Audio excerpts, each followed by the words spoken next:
Olá, gente!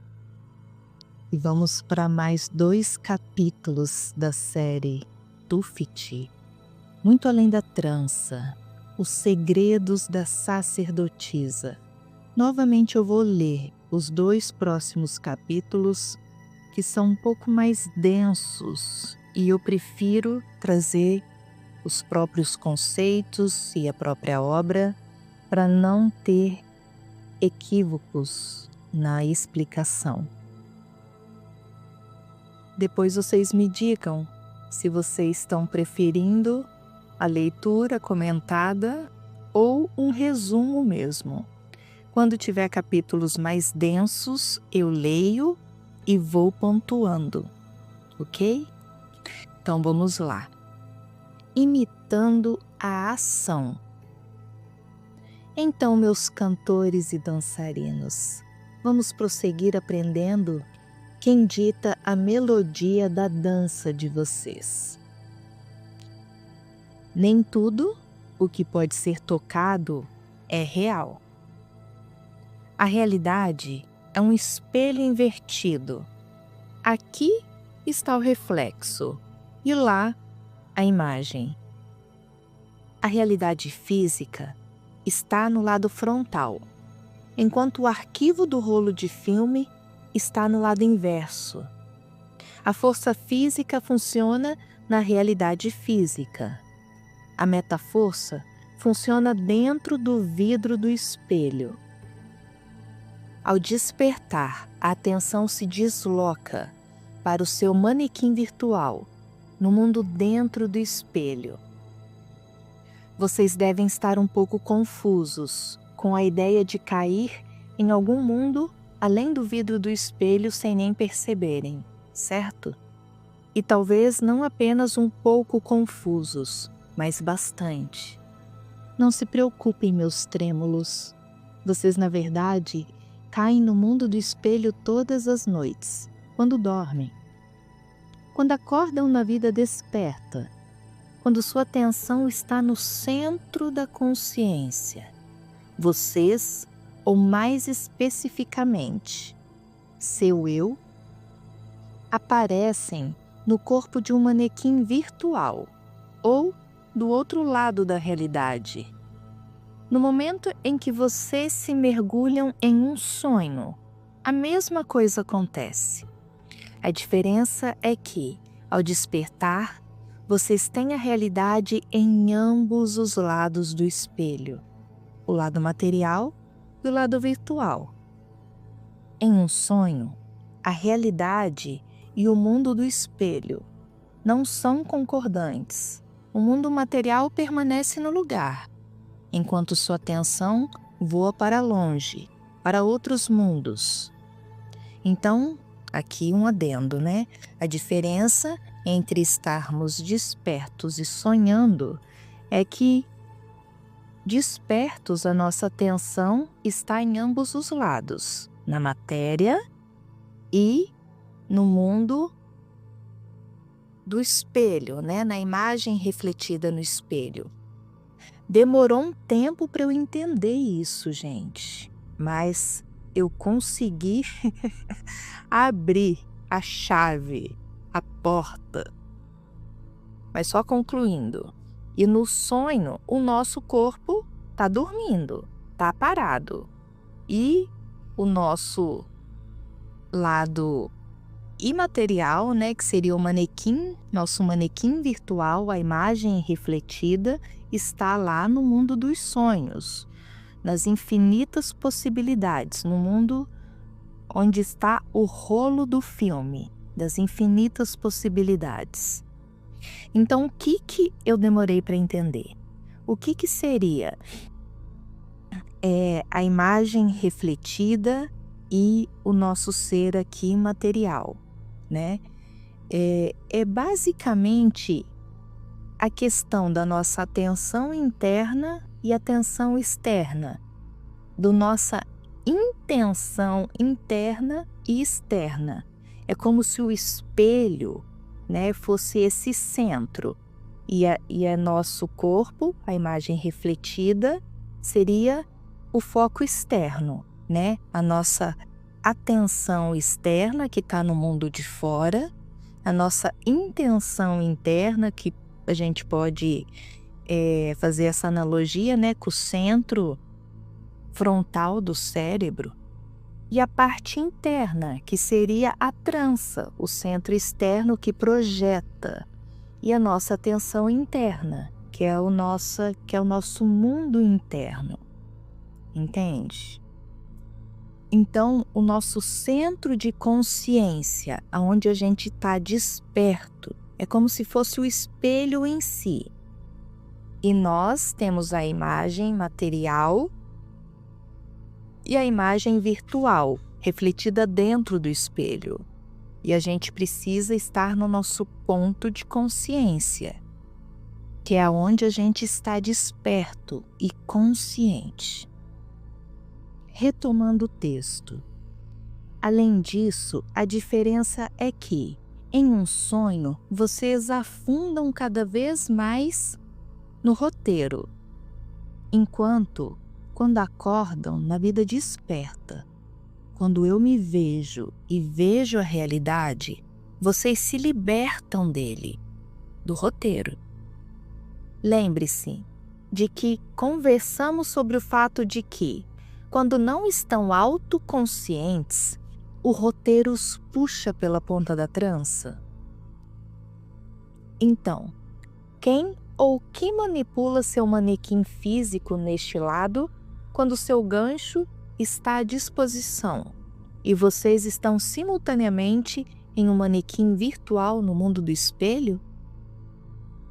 Vocês se manipulam, adquirem a capacidade de mover as coisas livremente, tanto a si mesmos quanto a realidade iminente, precisamente porque estão no mundo do espelho, além do vidro, no mesmo lado da imagem.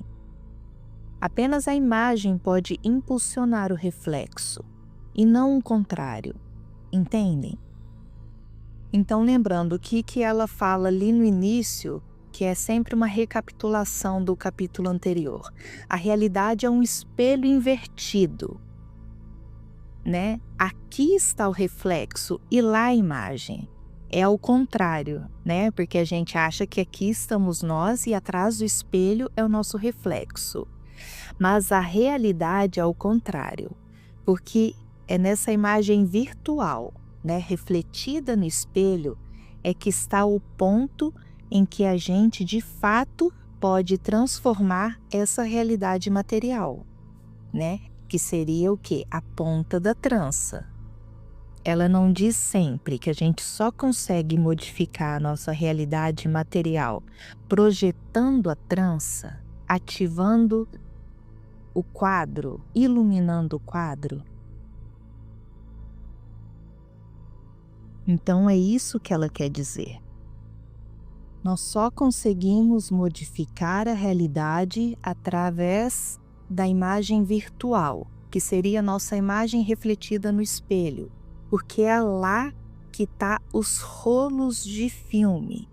Então é quando eu projeto, quando eu ilumino o meu quadro, quando eu ativo a trança, iluminando o meu quadro futuro, é que eu posso modificar o quadro atual, a realidade atual.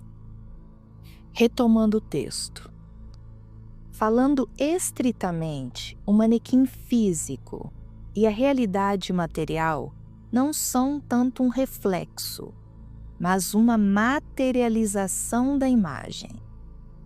De uma forma ou de outra, vocês podem gerenciar a realidade manifesta, já ocorrida, a partir do quadro de realização, em frente ao espelho. No entanto, a realidade iminente ainda é apenas uma imagem. A imagem só pode ser movida de dentro do quadro da imagem, do outro lado, onde a imagem está localizada. Para isso, é necessário se deslocar para o mundo do espelho. Então, o que ela está falando? Que para a gente transformar a realidade, para a gente modificar o quadro, a realidade iminente, a gente precisa se deslocar para o mundo do espelho, que seria o quê? Iluminar o quadro, ativar a trança. Vocês estão compreendendo? Lembra da intenção interna e da intenção externa. A intenção interna é a parte de frente do cérebro. A intenção externa é a ponta da trança. A gente não consegue modificar a realidade com a intenção interna. A gente modifica a realidade com a intenção externa.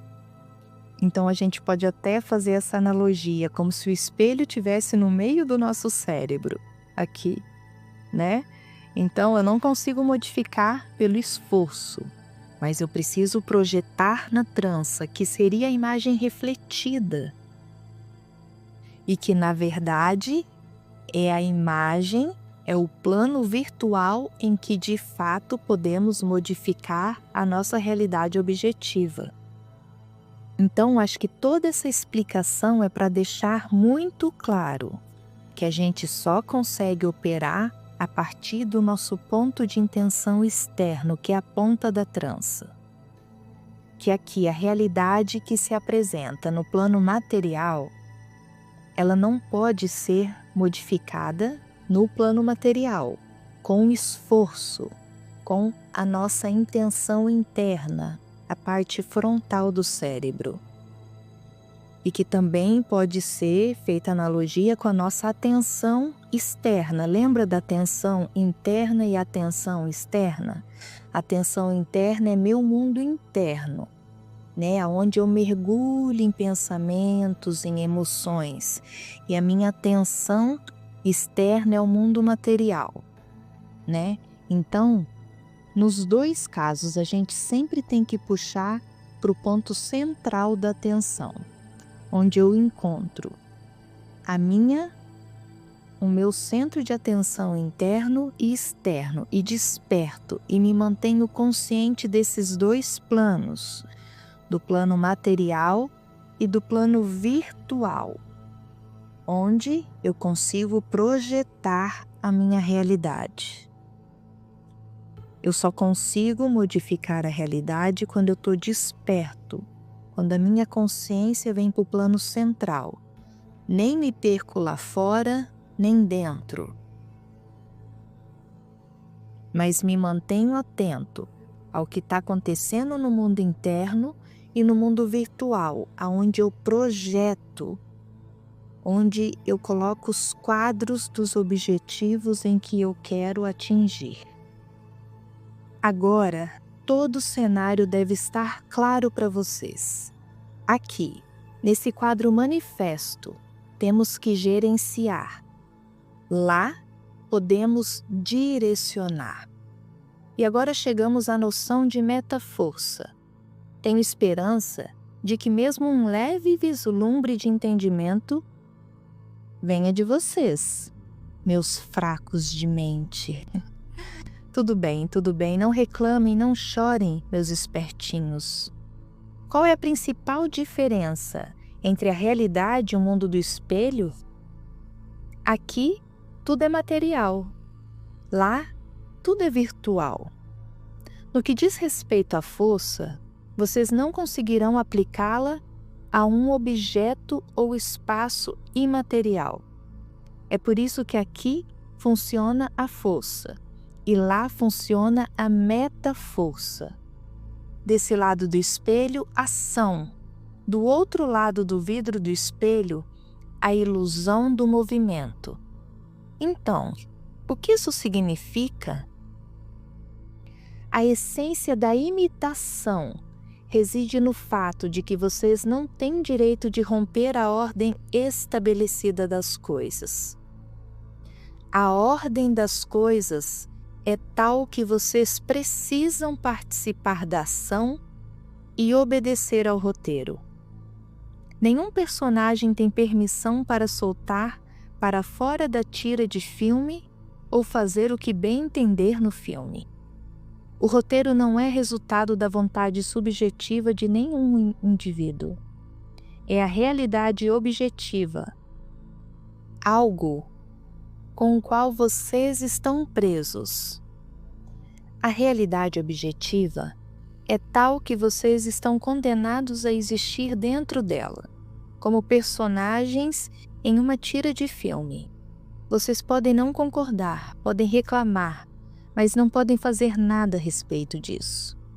Podem até tentar desafiá-la, mas nada resultará disso. O que for filmado na tira de filme é o que ocorrerá. É impossível evitar a ação, mas vocês podem imitá-la, podem enganar a realidade. Imaginem que vocês entraram no ponto de consciência e se encontraram do outro lado do vidro do espelho.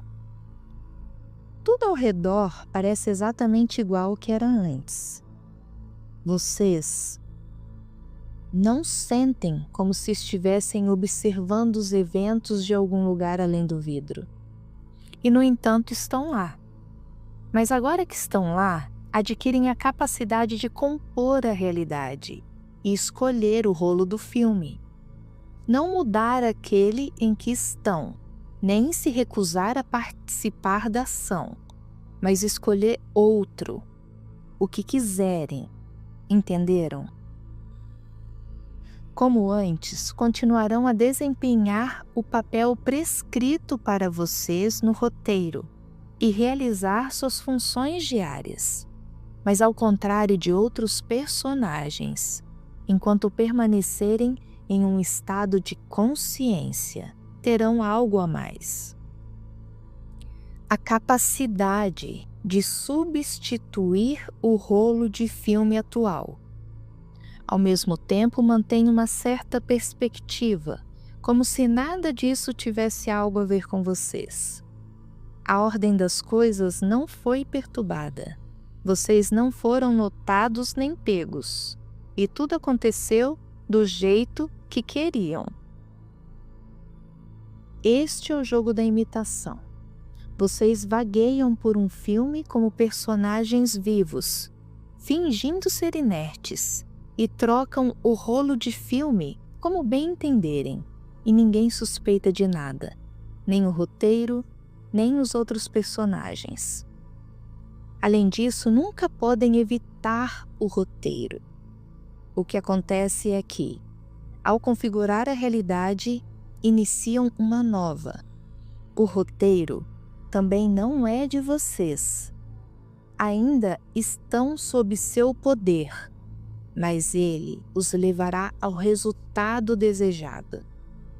Devem se esconder dos outros personagens. Por mais que gostem de se destacar, eu não aconselho que anunciem suas habilidades. Na Idade Média, as pessoas eram queimadas na fogueira por tal coisas. E hoje, vocês podem ser trancados em um abrigo silencioso em algum lugar. Vocês já são um pouco loucos, então não sejam dorminocos. Não revelem sua presença. Obedeçam a sua sacerdotisa. Eu os amo tanto que poderia matá-los. É um ponto importante que, assim, eu não comentei até agora nos estudos, é que Tuft, ela sempre fala, né? Acho que o que eu cheguei mais próximo disso foi lá no início, quando eu falei sobre passear sobre um filme desperto, né? Da gente sair pela rua caminhando desperto. E o quanto isso chama atenção. Então ela fala que a gente não deve revelar que a gente está adquirindo esses poderes, digamos, né? Essa consciência, esse despertar. Porque as pessoas vão... porque tudo aquilo que se sobressai, que se coloca em uma posição superior de poder, querendo ou não, as pessoas te olham com receio, né? Sentem medo, porque você se destaca, você se torna diferente. Então ela enfatiza que não, a gente não deve se supervalorizar, se subestimar, porque para não atrair a atenção de ninguém, que a gente deve passar pelo filme, pelos roteiros, pelos personagens, fingindo que ainda estamos ali, como todo mundo, né? Mas que na verdade já estamos despertos, né? Estamos nos iluminando. Como ela diz, sair do estado de caracóis para vagalumes. As pessoas vão perceber que a gente está iluminando, né? Que somos vagalumes. Mas a gente não deve expor isso, não deve contar isso para as pessoas, para que não haja esse desconforto, né? Não há necessidade disso. A gente pode, é como o título do livro, né? Caminhando desperto em um filme. Você faz parte do filme, convive com todos os personagens que estão ali inconscientes. Mas você vai passar, vai caminhar pelo filme consciente.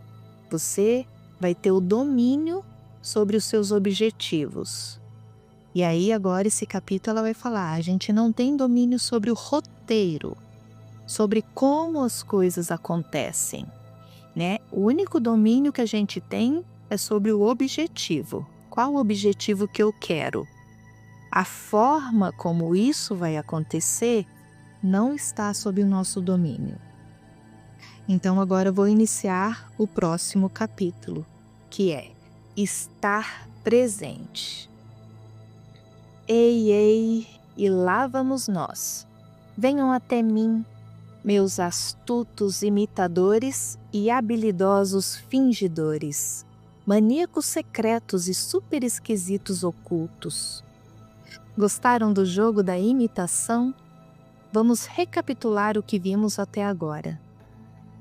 A realidade física é acessível aqui, no quadro da materialização. O acesso ao futuro está aberto apenas do outro lado, no quadro da imagem.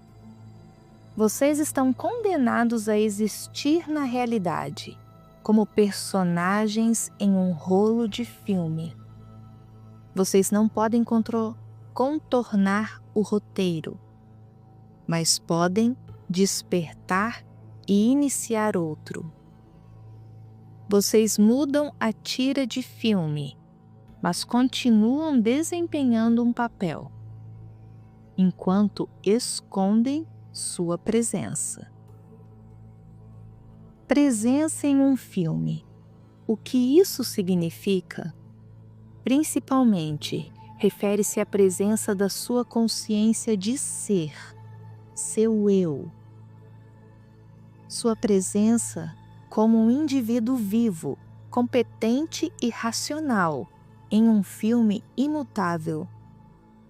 Embora o filme esteja girando rapidamente, ele já está predestinado, assim como o comportamento de todos os seus personagens é pré-determinado. Sua presença lá destaca você como desperto entre os não despertos. Você tem consciência da sua individualidade e do que está acontecendo. Seu comportamento dentro do filme também é pré-determinado pelo cenário. No entanto, sua presença lhe dá a oportunidade de mudar o rolo de filme e alternar entre um e outro. Para alcançar a presença, você tem que despertar, se sacudir e determinar a sua localização, no quadro da imagem ou no quadro da materialização. Em outras palavras, sua atenção está focada no ponto central da consciência ou em uma das telas. Essencialmente, vocês são seres duais que podem estar tanto deste lado do espelho quanto do outro. Você está presente aqui quando você está lá. É um paradoxo. Caso contrário, você está ausente, ou seja, você está em um estado incompetente de inconsciência. e totalmente à mercê do roteiro. Lembre-se do que eu disse. Quando você está desperto na realidade física, sua atenção cruza a fronteira do espelho e termina no seu manequim virtual. Quando você adormece na cama e sonha, a mesma coisa acontece, apenas com qualidade diferente. No sono, você só pode impulsionar a realidade virtual. Você não pode influenciar a realidade física. Mais precisamente, até pode, mas é muito difícil. Não é tarefa para caracóis. Em um estado de presença desperta, você adquire a capacidade de compor a realidade iminente, que se manifestará fisicamente. Veja, continuo repetindo essa ideia para que você entenda bem que pode e deve compor sua própria realidade. No entanto, há algo que você precisa entender sozinho.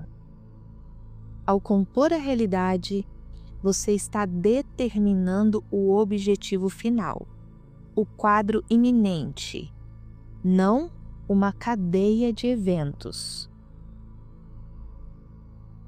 Compor a realidade é sobre escolher o rolo de filme, não sobre controlar o roteiro.